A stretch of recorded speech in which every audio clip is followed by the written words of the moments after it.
नमस्कार मु आज आपण मानक गोटे भल रेसिपी नहीं आसी। आज हूँ लंका चप बनवा। लंका चप बनवाई किसी लंका नहीं लंका गुड़ी को भल कि धोई देती। लंका गुड़ी को गोटे लंका को मझी काटी 4 खंड कर देती। लंका गुड़ी को भल टेस्ट लगे किसी लुण को छींचीदेली।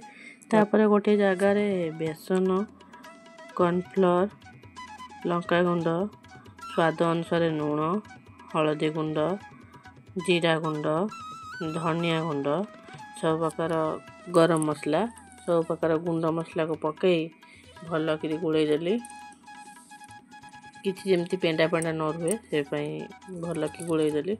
कड़े गरम करी कड़े तेल गरम हो सारा गोटे गोटे कर पकईली।